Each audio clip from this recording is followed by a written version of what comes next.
¿Qué tal? Muy buenas noches, qué gusto que nos acompañe de nueva cuenta en este Observatorio Cultural, y el tema que nos reúne el día de hoy es África, que es el segundo continente más grande y más poblado del planeta, solo después de Asia, y esto con la intención de entender el conocimiento sobre este territorio y acercarlo tanto a estudiantes, a académicos y bueno, a la sociedad en general, y reconociendo precisamente esta importancia y reconociendo a África como un territorio importante. La UNAM ha hecho distintas actividades en colaboración con el grupo de embajadores de este continente, así como actividades académicas y culturales. Ha llevado a cabo la firma de acuerdos.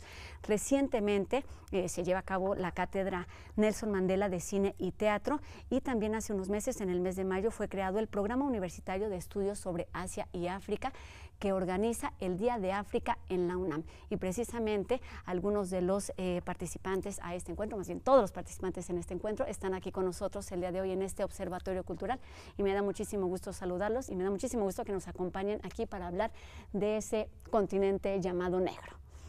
En primer término, saludo a la doctora Alicia Girón. Ella es coordinadora de este Programa Universitario de Estudios sobre Asia y África. Alicia, muchísimas gracias. Pues es un gusto estar aquí, celebrando el Día de África. Exactamente, se trata de celebrar. También nos acompaña el embajador Ahmed Mulay Ali Hamadi. Él es embajador de la República Árabe de Saharaui Demócrata. Bienvenido. Pues muchas gracias por abrirnos esta puerta para traer África a México. Todo lo contrario, es importantísimo abrir esta puerta para entonces conocer lo que sucede más allá de nuestras fronteras, y qué mejor desde esta experiencia personal. También nos acompaña, quien hemos visto muchas veces aquí en las pantallas de TV UNAM, el maestro Eric Cámara. Él es coordinador de exposiciones en el antiguo Colegio de San Ildefonso. Muchísimas gracias, maestro. Pues muchas gracias por la invitación. Creo que es una gran oportunidad de celebrar y estrechar lazos que pues desde tiempos remotos África y América han mantenido y que se han diluido poco a poco por el olvido. Pues para no llegar a ese olvido, tenemos estos próximos minutos para intentar abarcar, aunque resulte imposible, estos datos, estos hechos importantes que no solamente nos hablan de la riqueza de África, sino que recalcan y reafirman esta relación con México en general y con la UNAM en particular. Y precisamente hablando de esta relación directa, pues se organiza el Día de África. Alicia, ¿cuáles son las intenciones, los objetivos, la importancia de llevar a cabo una actividad como esta? Bueno, definitivamente África, como lo has dicho, es el segundo continente a nivel mundial. Tiene una población de 1.2 mil millones de habitantes, por abajo de Asia, y por eso es la importancia de la creación del decreto del 2 de mayo, donde se crea el Programa Universitario de Estudios de Asia y África. En algún momento fuimos Seminario Universitario de Estudios sobre Asia, y a partir de la gestión del doctor Graue y del coordinador de humanidades, el doctor Alberto Vital, se decidió esta ampliación al programa. ¿Y por qué es tan importante África en estos momentos? Porque tenemos una relación cultural muy fuerte desde antes de la conquista, y sobre todo a partir de que hubo una relación muy estrecha, no solamente desde el punto de vista de la economía, sino también cultural. O sea, México y América Latina, países como Brasil, pero también países como Argentina, países como Centroamérica, pues tenemos una herencia cultural africana muy fuerte, y lamentablemente no ha sido cada vez más visible. Creo que en este momento es muy importante regresar a nuestros orígenes, y también es muy importante mencionar la importancia que tiene África en este momento a nivel mundial. Y hablando un poco como economista, usando un poco las cifras, pues resulta que la relación de China y de la India en África es muy importante. En India es una relación también muy trascendental, porque precisamente Gandhi, quien hace la independencia de India, sale de Sudáfrica. Pero las inversiones que está teniendo China y la India en África han superado las inversiones de Estados Unidos, de Francia y de Alemania. Y más allá de eso, es un continente que está creciendo a tasas con tasas de crecimiento por arriba incluso de las que tenemos en América Latina. Entonces, Y la otra que, un poco ya para terminar este breviario de cifras, esta introducción. Esta pequeñita introducción a lo que es el continente africano, pues es el principal exportador de commodities. Tiene una riqueza enorme en oro, en petróleo, en níquel, en aluminio. Además, hay una revolución muy fuerte del papel de la mujer en África. Es un continente que aceleradamente se está moviendo, por ejemplo, en la inclusión digital y financiera, que es uno de los ejes de los documentos del empoderamiento económico de las mujeres de Naciones Unidas. Entonces, hay toda una gran transformación donde las mujeres están teniendo una vida muy activa. Entonces, claro, África, bueno, es muy interesante incluso conocer cómo estos países se los repartieron los imperios de finales del siglo XIX y principios del XX. Cuando observamos el mapa de cómo son las líneas casi horizontales, es que se las repartieron con regla. Es claro, increíble. Y pensando en esta repartición geográfica, claro, nos hace pensar en esta riqueza cultural, histórica, de raíces de la que vamos a ir y esto nada más lo termino porque nosotros, a través del Programa Universitario de Estudios de Asia y África, estamos en estos momentos dando un curso sobre África, y es ahí donde estamos explicando esto, y en un futuro vamos a tener un diplomado de estudios africanos. Para allá iba justamente, porque hablando de toda esta riqueza y de todas estas Áfricas múltiples, son 55 países los que integran este rico y vasto continente. Embajador, me gustaría que me hablara más que de las particularidades, de lo que significa ese objeto de estudio llamado África. Gracias. Primeramente, África hay que meterse en la mente de que es el continente del futuro. No solamente tiene lo que acaba de decir la doctora de minerales, tiene el cobalto, que es algo, tiene uranio, tiene extraordinarias riquezas. Y lo que es los recursos humanos, los africanas y africanos se están desarrollando eso. Claro, también uno preguntaría por la parte legislativa. Creo que el traspaso de la Unión de Estados Africanos a la unidad africana, cuando se revisaron todos sus estatutos y se revisaron todas las leyes, dieron a la África y la unidad africana como una institución un empuje extraordinario a nivel internacional. Acaba de haber ahora un Congreso Internacional entre la Unidad Africana y Japón. Se está preparando ahora, para el próximo, creo, febrero, otro gran congreso para la Unidad Africana con Europa. Todo el mundo está corriendo a buscar sus lugares. Claro, esto hay que verlo desde hacia atrás, como dijo, cuando se repartió África y la repartieron con reglas y cartabón, sin respetar sus imperios, porque había imperios más antiguos que los imperios europeos. Sin respetar sus tribus, sus culturas, dejaron una situación muy peligrosa. Pero yo creo que los dirigentes, los sabios africanos, supieron avanzar, porque el primer punto de los estatutos de la Unidad Africana es el respeto a las fronteras trazadas por el colonialismo, porque como se tocan esas fronteras, llegaremos a una guerra civil en África.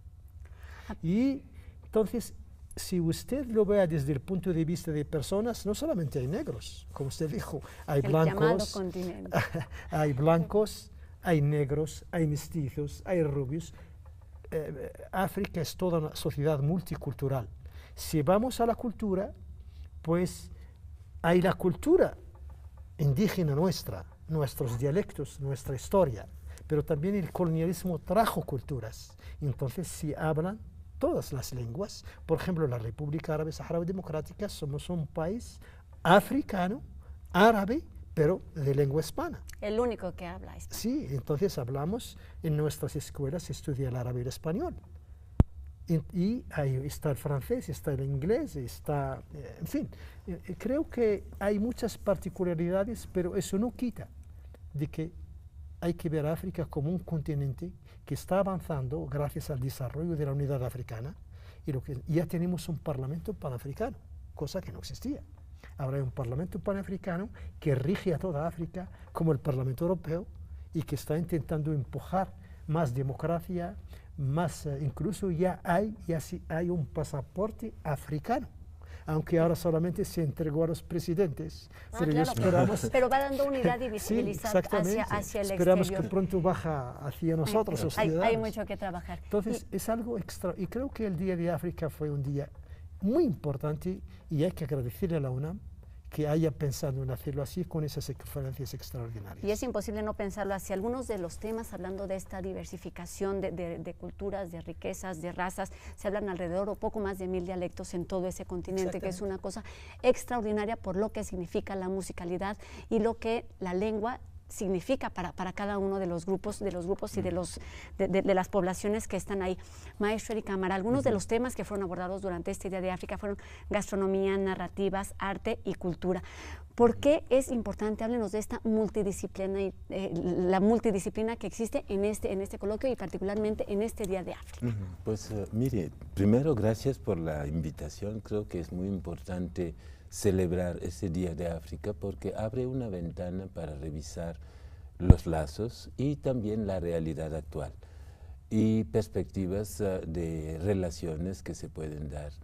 Creo que es muy importante redimensionar el África que promovió Europa, que es el África que más se conoce, del África de los africanos. Hoy día la gente visita África y desmiente los libros occidentales, porque lo que dicen no fue dicho con un lenguaje entendido, y si no entiendes el lenguaje del otro, no puedes transcribir su cultura, ni su arte. Quiero decir de que la pantalla de África que promovió Occidente no es África. Hay otra África, y es la que hay que conocer para poder entender las relaciones humanas que se dan en ese continente, la diversidad cultural y creativa que se da en ese continente y cómo ese continente se relaciona con los demás. África es la cuna del mundo. Todos somos africanos bajo la piel, porque de ahí salió el hombre y emigró en todos los continentes, cambiando de color. Es también un lugar donde las potencias occidentales se dividieron, hicieron el reparto, pero siguen haciéndolo, a veces con complicidad de dirigentes africanos. Es momento de hacer una pausa, maestro, y tenemos mucho que platicar. Qué bueno que estamos en esta misma sintonía, porque pareciera complicado ponerse de acuerdo en temas como este, pero lo que sí estamos de acuerdo es que África es un lugar al que hay que darle un lugar justo, el lugar que merece, partiendo justamente de una unidad, pero entendiendo todas esas diferencias. Es momento de hacer una pausa. Seguimos aquí conversando en este Observatorio Cultural sobre el Día de África en la UNAM. No se vaya, volvemos aquí a Observatorio.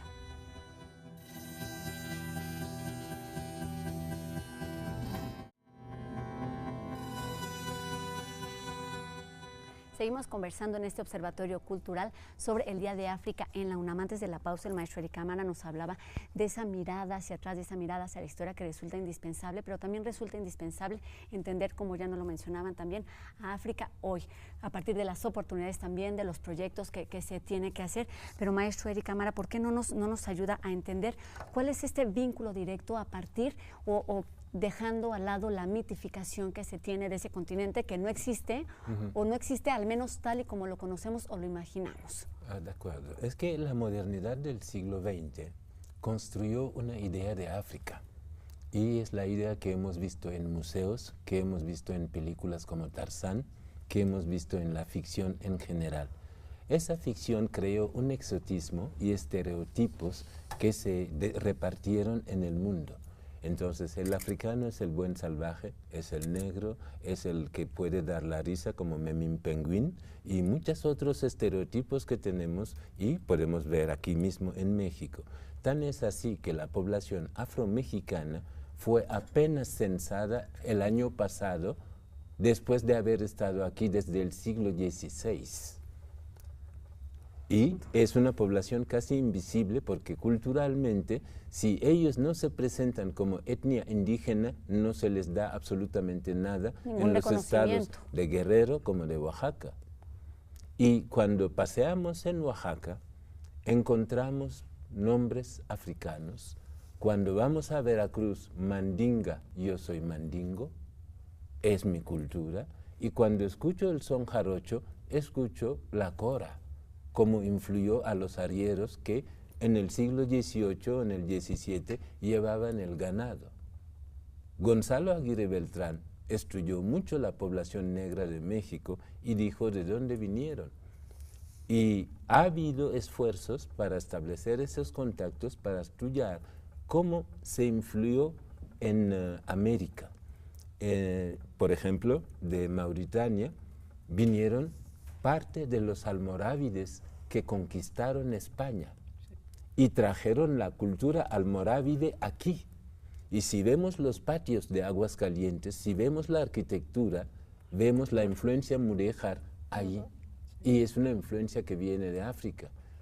En algunos murales egipcios se ve el intercambio de cómo los precolombinos dan el maíz a los africanos.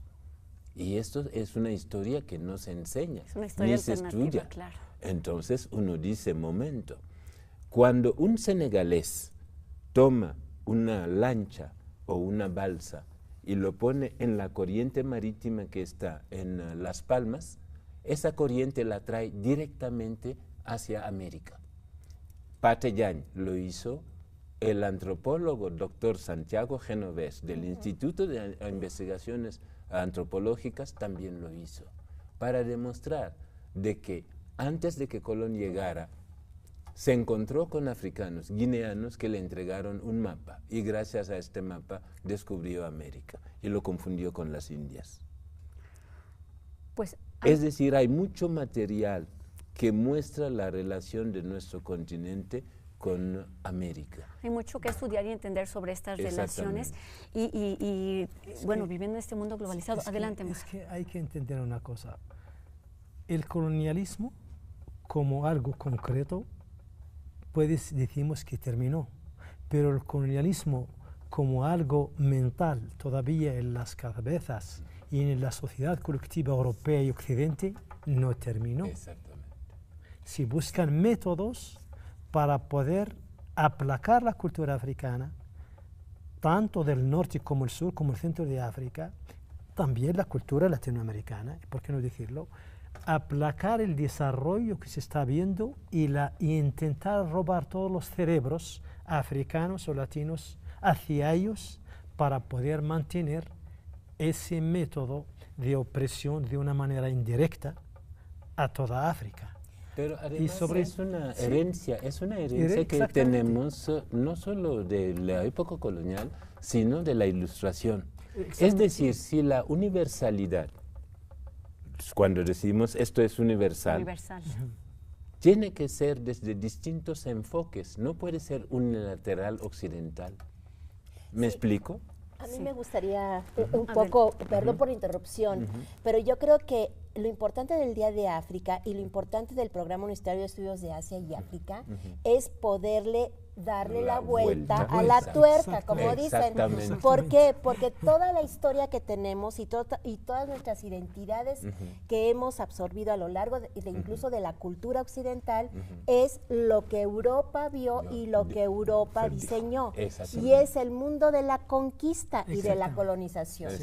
Y estamos en un momento excelente y creo que el siglo XXI, y no solamente por razones económicas, porque quienes están creciendo ahora son los países africanos y los países asiáticos, y es el momento de ver lo nuestro y nuestras identidades desde nuestras propias vidas y desde esa riqueza cultural que viene desde el momento en que, o sea, cuando llegaron los españoles que creyeron que iban a las Indias, pues resulta que llegaron a América y ya había africanos aquí. Exactamente. Y entonces, por eso es que culturalmente existe esa diferenciación entre negros y blancos, y la semilla del racismo que ahora cunde y se sigue fortaleciendo a través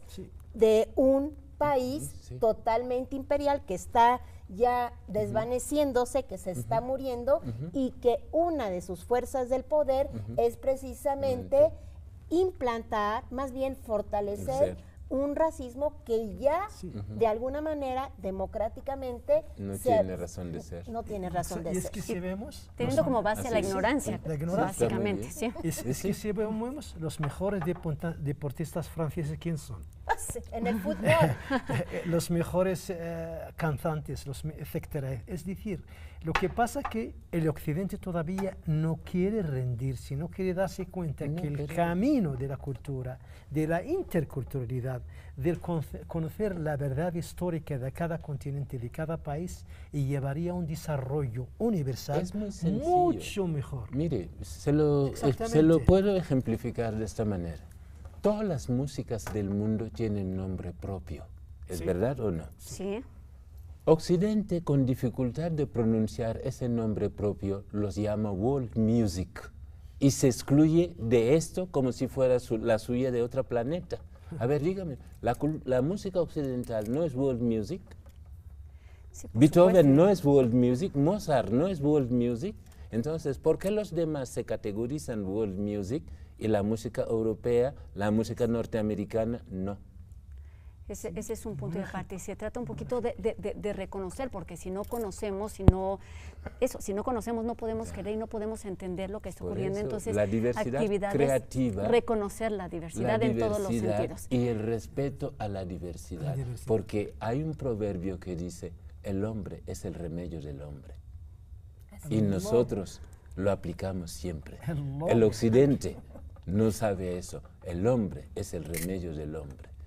Los Dogon dicen, el mundo es como una telaraña de la que no puedes mover una fibra sin que se cimbre el todo. Y en este caso, empezando por esta fibra más pequeña, la universidad obviamente pone su granito de arena para poner sobre la mesa estos temas importantísimos. El día fue muy importante. Yo creo que el tocar la gastronomía, la cultura, o sea, abrir los ojos de los mexicanos hacia África. No es África que ellos ven, como dijo mi compañero y hermano, de que somos negros, blancos, pobres, salvajes. No, es África llena de cultura, llena de riquezas y llena del deseo de colaborar, de cooperar. Y yo creo que los que lo están viendo con los ojos, como dijo la doctora, son los chinos. Sí. Ahí está Brasil. Y peligro con los chinos, peligro porque están invadiendo el continente. Imagina si la otra vez me encuentro con un chino hablando árabe, un chino que ya habla, aunque lo habla de una manera que me dio mucha risa, pero es que están en toda. Y Brasil también está entrando. Y yo creo que México tiene mucho que ganar.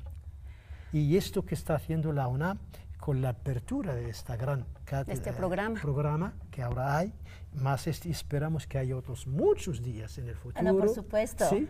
Eso va a hacer que México empiece. Hasta ahora hay 8 embajadas africanas en México. Se está intentando hacer una buena cooperación tanto en el ámbito cultural como en el ámbito económico entre ellos y las embajadas que hay. Y hay un buen entendimiento y siempre lo estamos diciendo, México, váyanse a África, busquen África. Y estamos intentando también convencer a los africanos que vengan a México. Sí, claro, de lo que se trata justamente de estas acciones es de abrir las puertas, de romper fronteras en todos los sentidos, de entender un poquito ese futuro, ese pasado para estar bien plantados y saber en el caso hacia dónde saharaui, vamos. por ejemplo, bueno, tenemos solamente ciertas relaciones de becas y turismo. Hemos llevado más de 500 mexicanos a visitar a nuestro pueblo. Pero usted sabe, todavía tenemos ahí un pequeño problema con nuestros vecinos marruecos, pero nosotros ya tenemos preparado un documento de 600 páginas para la reconstrucción del Estado saharaui. Y hay una lista de países. En esa lista está México. Pues que sigue estando la infraestructura presente. mexicana, la experiencia energética mexicana, la experiencia legislativa mexicana. Yo siempre digo, un ingeniero mexicano y un ingeniero, por ejemplo, francés, saben lo mismo. Matemática es 2 más 2 y 4, pero hay una cosa, el ingeniero mexicano es más simple, más cercano, más hermano. Exacto. Si nos llevamos un ingeniero francés, cree que va a sus esclavos. Pues, hay que poner Esa es parar. la diferencia. Pues ahí Entonces está la tenemos que quiero buscar decir esa sobre relación los entre chinos. mexicanos y Sobre africanos. los chinos. Mire, en 1972, el arquitecto Pedro Ramírez Vázquez, egresado de esta universidad, hizo un proyecto del Museo de las Civilizaciones Negras y se dijo el Museo de las Civilizaciones Africanas, finalmente, por la diversidad de la que hablamos. Ese proyecto lo recomendó la UNESCO y un presidente senegalés lo quiso plagiar para hacer lo suyo y lo tuve que denunciar en la prensa y en la UNESCO. Y posteriormente los chinos vinieron y en lugar de respetar el proyecto del arquitecto, hicieron una pagoda china. Son cosas que parecen increíbles, que no se deben llevar a cabo, pero pues muchísimas gracias a los tres por haber estado aquí con nosotros en este Observatorio Cultural. Doctora Alicia Girón, del Programa Universitario de Estudios sobre Asia y África, maestro Eric Cámara, del Antiguo Colegio de San Ildefonso, y al embajador Ahmed Moulay, por haber estado con nosotros. Corrección, la embajada saharaui está dirigida. En lugar de un embajador, soy ministro consejero encargado de... Muy bien, pues muchísimas gracias por la creación. De eso se trata, de ir conociendo y de crear estos lazos. Pues muchísimas gracias por habernos ayudado a por lo menos poner sobre la mesa y entender y a reflexionar en torno a este grande, mágico, complejo de territorio que es África. Pues ahí está la invitación hecha a través del programa y de textos que podemos ir encontrando para ir reconociendo África y reconociéndonos también en ese continente. Y nos vemos aquí en la siguiente emisión de Observatorio Cultural. Adiós.